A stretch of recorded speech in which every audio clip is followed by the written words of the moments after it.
Geri in Stitches.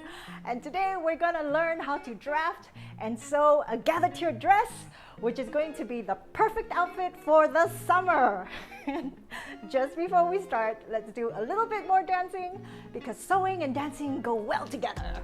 First, a gigantic shout out to Rit Dye for making this project possible. We collaborated on Instagram to promote their tie-dye accessory kit, which makes it even more fun and easy to do DIY tie-dye projects.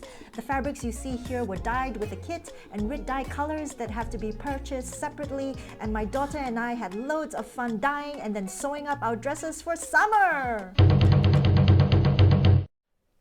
The gathered tier dress is actually a super simple dress to draft because the pattern pieces are all primarily rectangles that you sew up together. And today I am going to guide you through all the dimensions that I determined for each rectangle that goes into the construction of this dress, and they're going to be based on my body measurements. But using that as a guide, you would be able to draft your own dress based on your body measurements. Also, for your gathered tier dress, you have to decide how long it's going to be. So for example, I decided on a maxi length version, but you can go for a knee length version or a midi length version.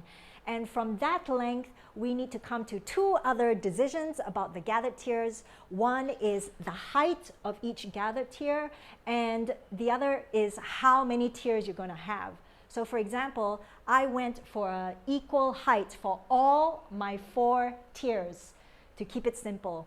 But you can decide that each tier can be a different height, and you can decide on more or less than 4 tiers. It's completely up to you. You're the designer.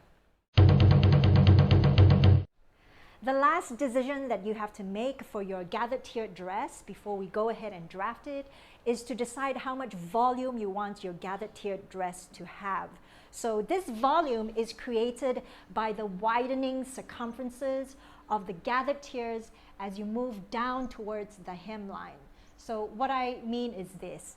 The second tier of the gathered tier dress has to multiply by at least 1.5 times the circumference of the first tier. And then the third tier has to multiply by at least 1.5 times the circumference of the second, and etc., etc. So for me, I've decided that I want more volume than 1.5 times. So I've decided to double the circumference as I move down the hemline. So to be more specific, for my dress, I started off the first tier with 50 inches in circumference, and then the second tier is 100 inches in circumference, the third tier is 200 inches, and the fourth tier is 400 inches, and all that fabric created this lovely volume for the dress. And yes, you must be thinking, 400 inches? Are you crazy? That's a whole load of fabric, and that's a whole load of fabric to be gathering up. And yes, it is kind of crazy, but it's also kind of spectacular. All is needed is patience, your time, and some podcasts to be listening to when you're gathering this up so that you're not bored. That's all that's needed. So because we're using so much fabric for this gathered tier dress, it's really important the fabric choice that you're going to make for the dress as well. So for example, I used something that is really lightweight. This is a cotton silk blend, which I shibori tie-dyed. And while I was working on it, I also discovered that it was too translucent. So I actually have a lining for the first and second tier of the dress. Woo! I put a lining in there so that it will be decent enough for me to wear. And I didn't really plan for the lining to happen. You'll see it later in the video how that kind of took me by surprise. But I did it anyway, which meant more gathering. But I really like how it flows with this lightness of material. So that's something else that you need to think about also for your gathered tier dress.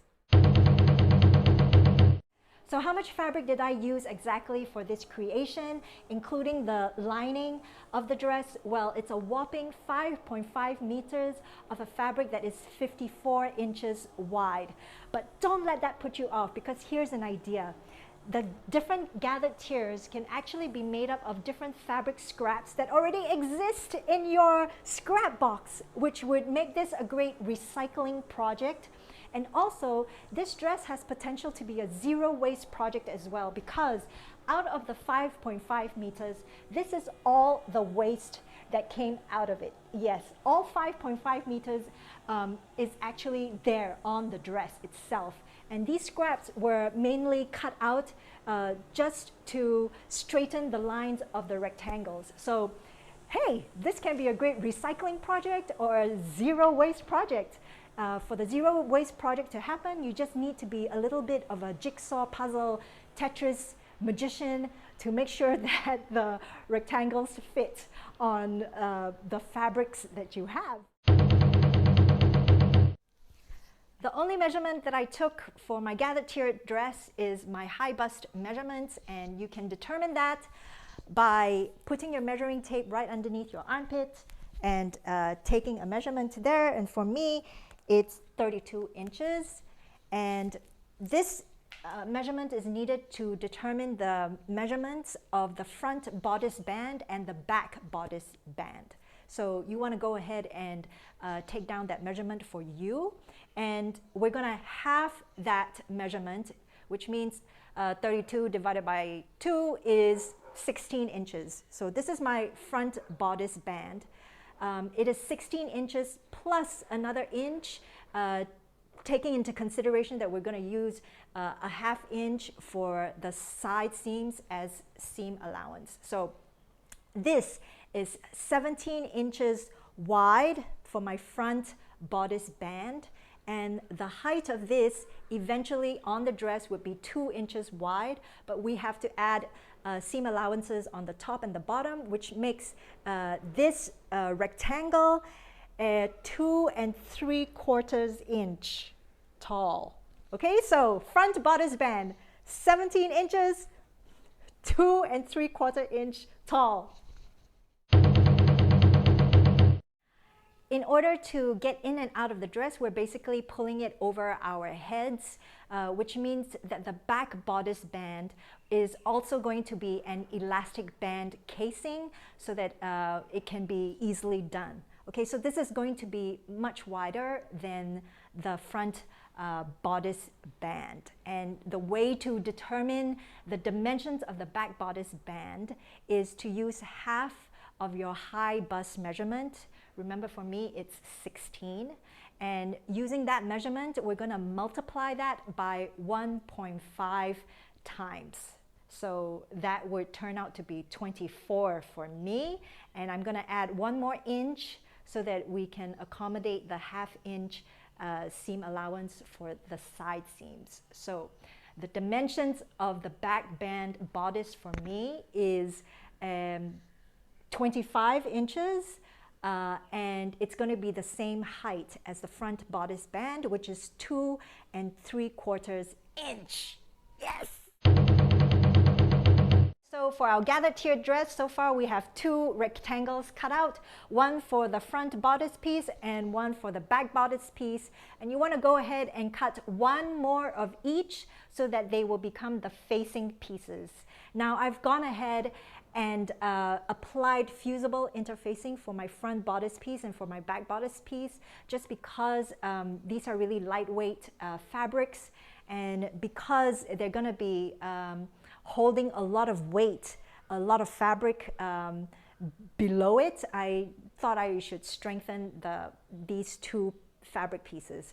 I'm also going to go ahead and put fusible interfacing for my facing pieces, for these facing pieces, but it's up to you depending on the heaviness or the lightness of your fabric.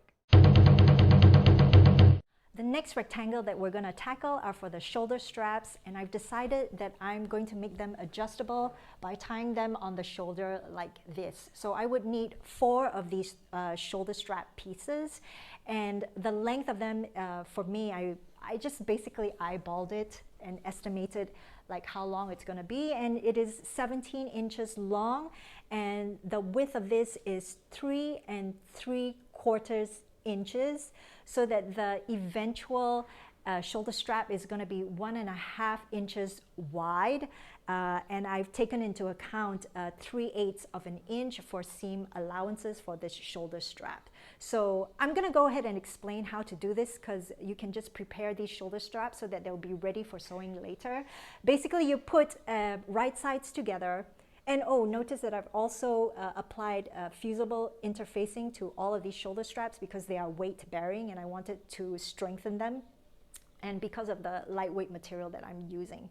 So right sides together, and then you're going to sew a line, the seam line, which is 3/8 of an inch away from the raw edges, and it's going to look something like this. You're going to sew it all the way down, and towards the end, what I do is I fold it over so that when I turn it out, right side out with the safety pin, then it will be neatly closed up on this end.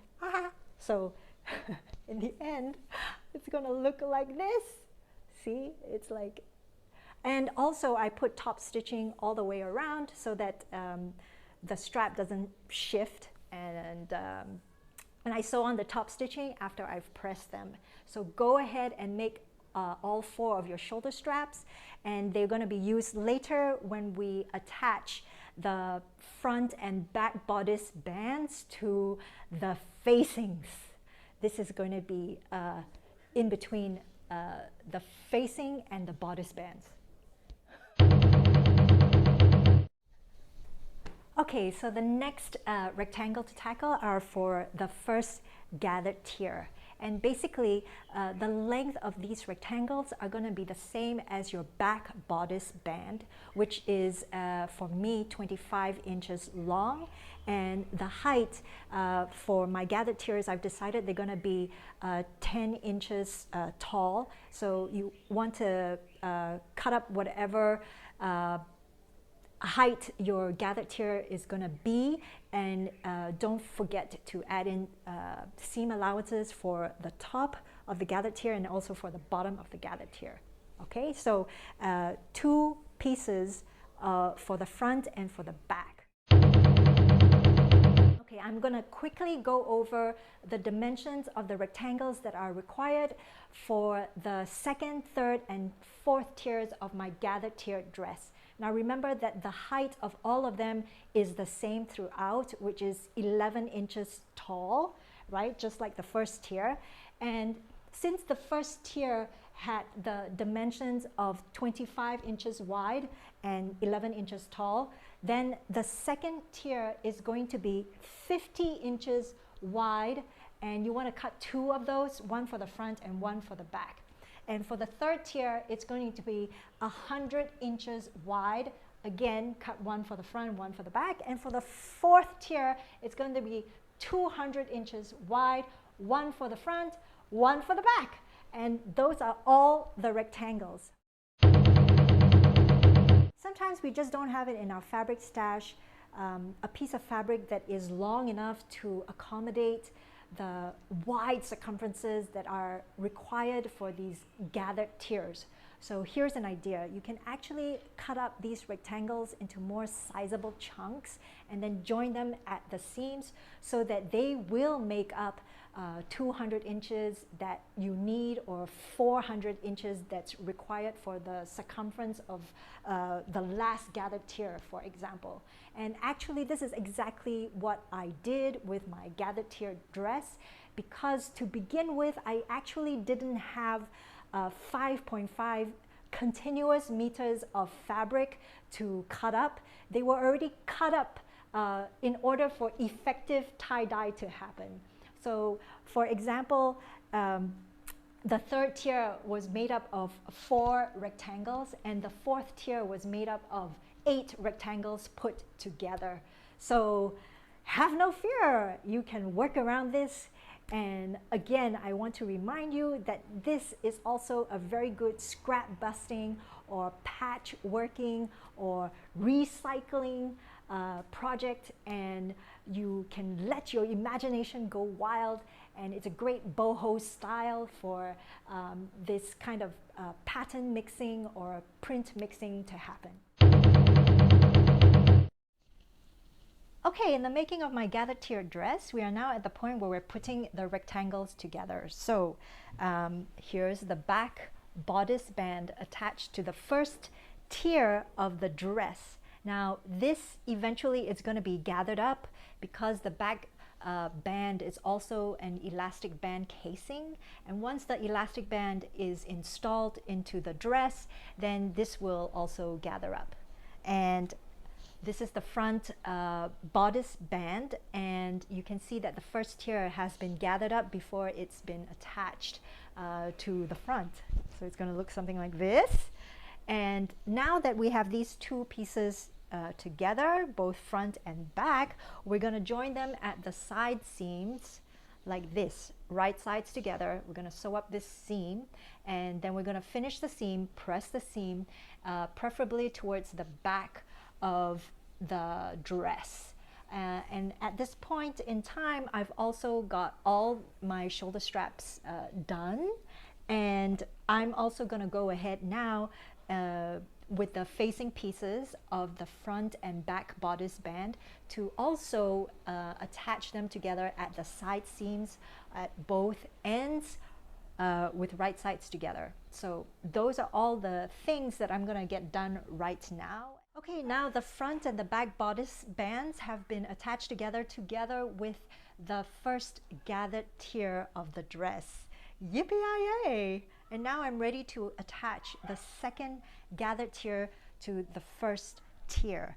And I've already attached this, the front and back pieces of the second gathered tier together.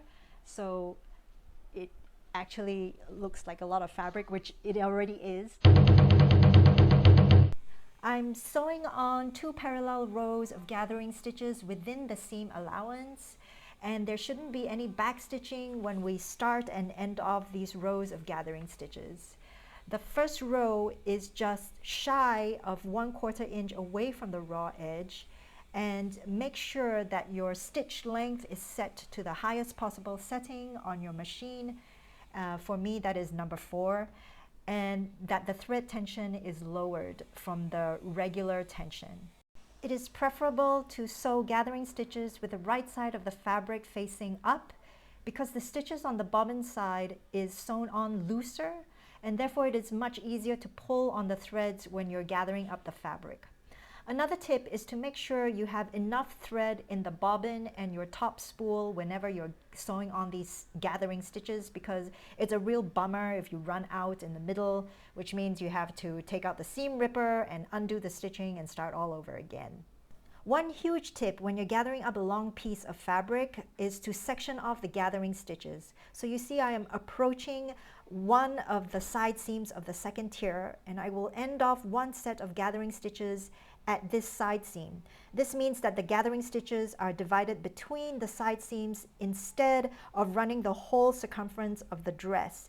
This will lessen the possibility of threads breaking in the middle, and it also makes it less cumbersome because you're not pulling on endless lengths of thread. And you also see that when I end off a row of gathering stitches, I'm cutting off the threads not close to the stitching, but leaving a length of thread so that it will be easier to pull on them when I'm gathering them up. Now I'm continuing to stitch the first row on the second half of the second tier, and I'm careful that I shift the gathering stitches from before aside so that I don't stitch over them. Okie dokie, so far we've sewn on the first row of gathering stitches, and the second row is going to be sewn parallel to the first, also shy of 1/4 inch away from the first row. We also want to make sure that all the gathering threads are moved out of the way before we start stitching. And I have this masking tape here to clearly indicate the 1/2 inch seam allowance. So I am careful to sew within it. This masking tape helps me keep the gathering stitches within the seam allowance. And just like the first row, I am sewing in the second row from seam to seam so that we don't have meters of gathering threads to be pulling on when we're gathering the second tier or all the tiers of the dress. Another tip is that I like to find the midpoints of the side seams. So on one side, the midpoint would be the center front line, and on the other side, the midpoint will be the center back line. And using these 4 points of references, the side seams and the 2 midpoints, it's easier to align the first tier with the second tier when you're gathering up the stitches for the second tier. Okay, so to elaborate a little bit more on what I was talking about, which is finding the midpoint between the side seams for both the first tier and the second tier. Well, basically, this is one of the side seams, and I've matched for the first and second tier the side seams together. And then I've also matched the midpoint for the first and second tier together, and you can see it on this side. All right, so this is the ease, all the ease that I have on the second tier that I have to gather in order to match this length on the first tier. Okay, so basically another tip is also when I pull the threads of the second tier, it's best to pull the 2 threads at the same time. If not, there will be wonkiness in the gathers when you are gathering it up. Okay, I've been busy doing up some gathering, and now the portion that I showed you from before, the second tier now matches the first tier. You see they're equal in length right now. And basically my process of gathering is that I gather enough so that the length of both sides are sort of equal, and then I start to even out the gathers. That's how I do it. Maybe you have your own way of doing it, but I just wanted to share how I get mine done. So as you can see, it's all bunched up on one end right now, and I am going to even out the gathers because I know this is sort of the ideal length for the second tier, and it kind of helps me to eyeball the gathers better when I'm doing it this way. So how do you do it? After I've evened out the gathers, it will look something like this. And the other tip is to use loads of pins to pin it down to secure this sewing line before you bring it to the machine to sew it. And also to make sure that the gathers don't loosen when I am sewing, I take the pin that is closest to where the ends of the gathering threads are, and I kind of do, I don't know if you can see it on camera. Okay, so here's the pin, and I do like a little crisscross looping around the pin so that it kind of stays where it is. Now we're sewing on the gathered second tier to the first tier, and I am always checking to make sure that the fabric underneath is not bunched up as I am sewing. Also, I am now lining up the raw edges with the 1/2 inch mark indicated by the masking tape for my seam allowance. And I also keep the gathers facing up as I sew, because that way I can keep my eye on the evenness of the gathers as I go along. And my best advice here is to go really slow and take your time with this. I'm so happy. I want to cry right now. Not just because I just sewed the second tier to the first tier for the dress, but also after I did that, I kind of shimmied it on and took a look at it in the mirror and discovered that the fabric was way too translucent for me to wear as is.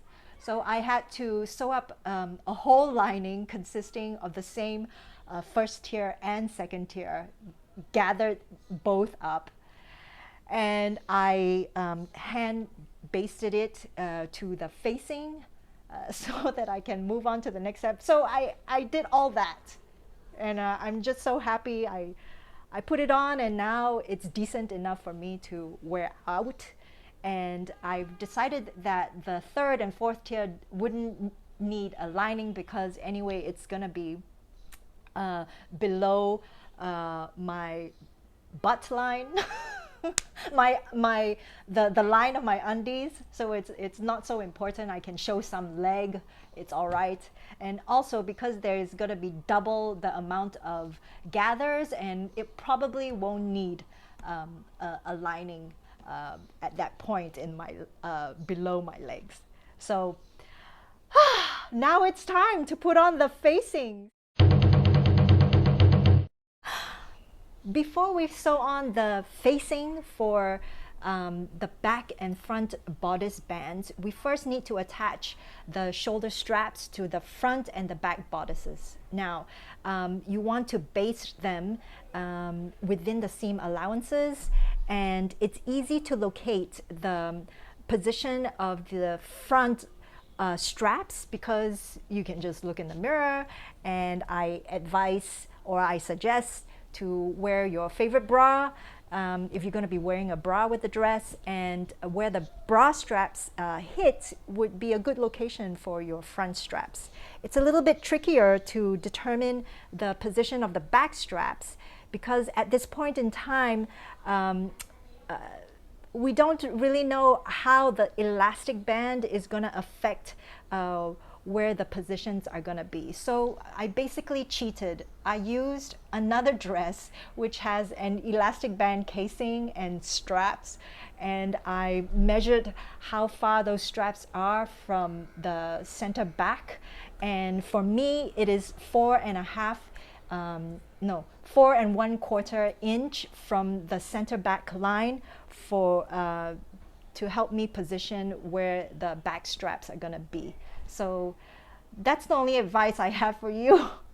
I don't really know if that's going to work in the end, but I'm kind of working on a wish and a prayer right now. And worst come to the worst, if it doesn't work out, we can just shift it later on. But this is how I'm doing it. So, and also, before we sew on, where is it?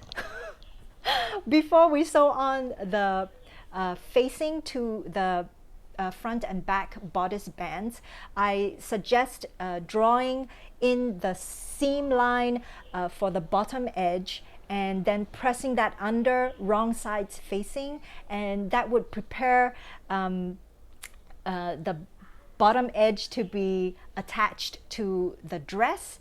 And I do this before I sew on the top edge of the facing to the front and back bodice bands.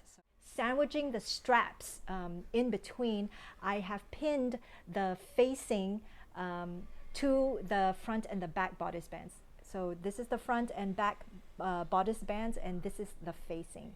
And they're going to be attached together with the sewing line at the top edge. So they are right sides together right now.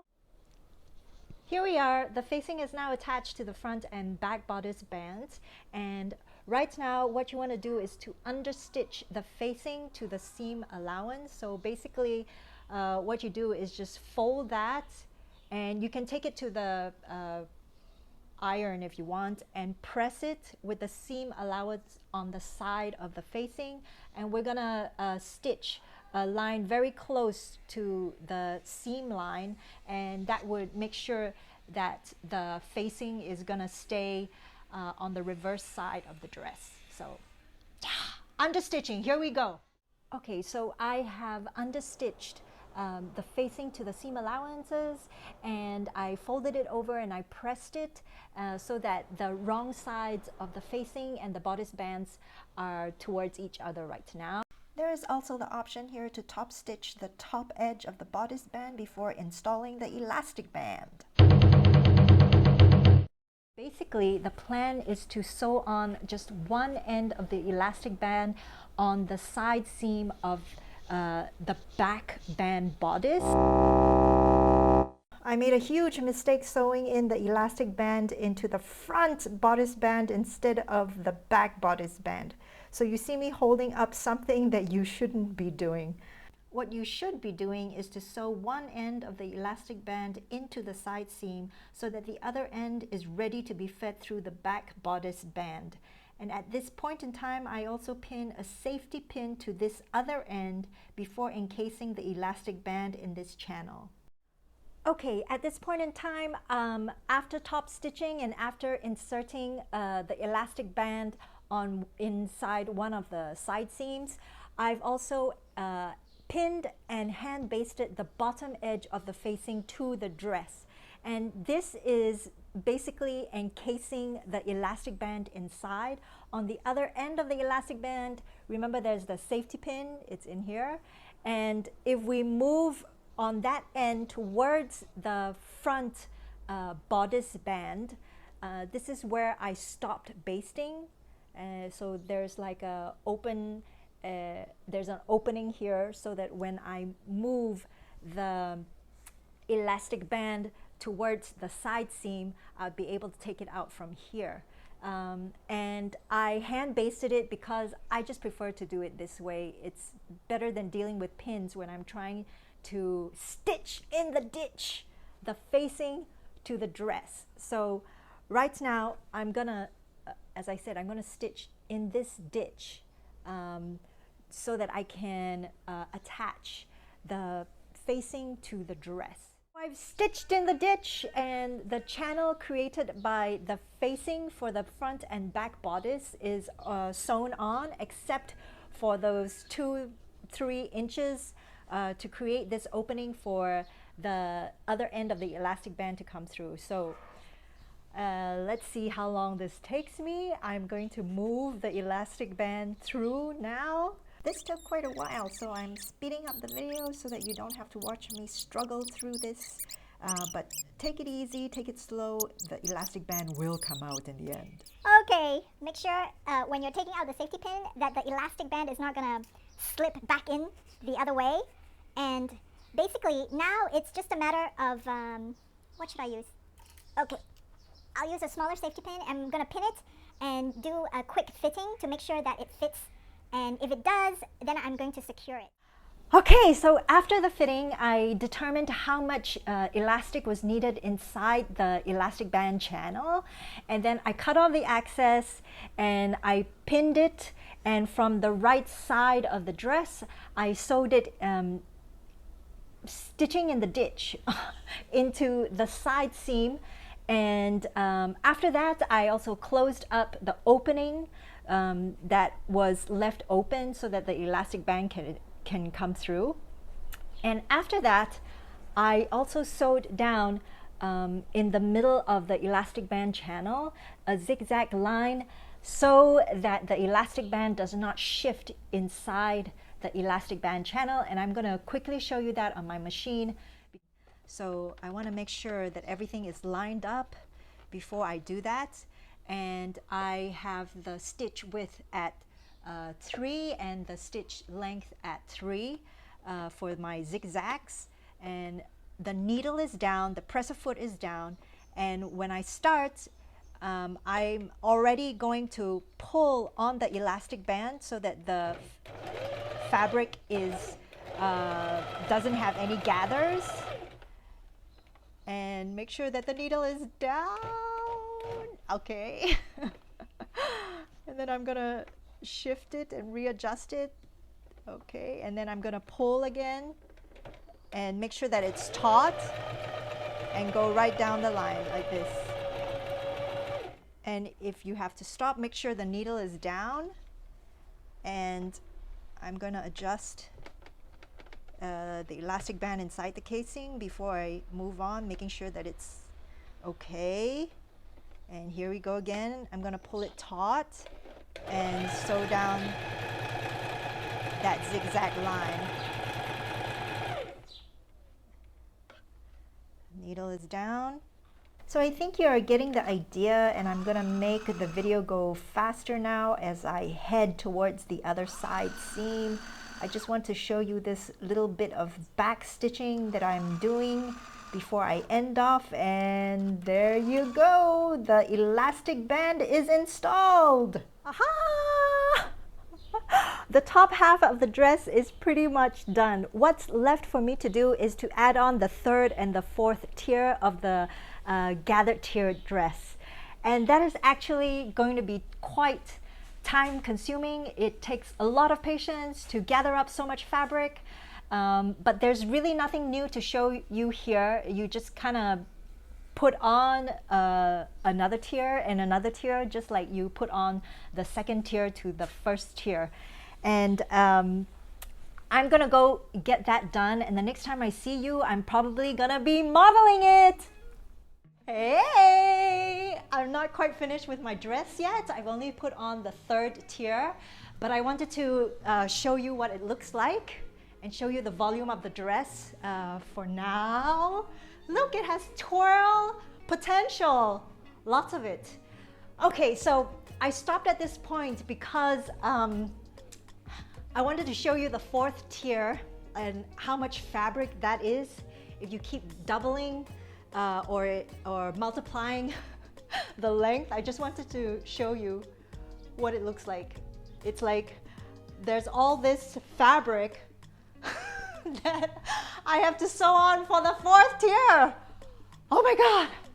Anyway, I've already hemmed this up, and it took me like about 45 minutes to press it twice over and then sew it on. Yeah, there's a lot of mileage here, and I just wanted to show you what the fourth tier looks like in case you're gonna go in this direction, and not to panic. Yes, there is that much fabric, but I'm hoping that in the end it's gonna be spectacular. It already is spectacular with 3 tiers, don't you think? I think it's really cute, but I'm gonna keep going. Look! Ah!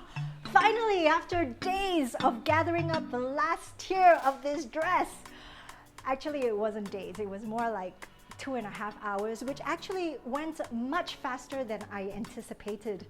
But there were some moments there that felt like it was dragging on for forever, but every minute is worth it because look at the twirl of this dress. The swish and the swirl and the flow and the movement of it is just mega, ultra, super, tremendously, fabulously stupendous. Can you tell I love this dress? I love it so much that I also made one version for my daughter so that we can be twirling twins, and I'd be super excited if you decide to make your own gathered dress, and if you do, please share it with me, especially on Instagram at Geri in Stitches, and tag me so that I can celebrate this twirling fantasy with you. And I'm so happy, and happy sewing, and I will see you soon as I twirl into the sunset.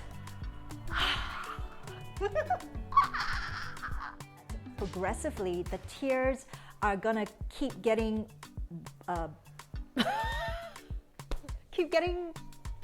fatter. That the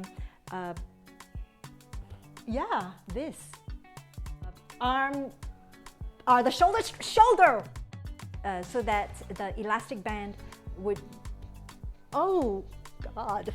Another thing to keep in mind is to decide,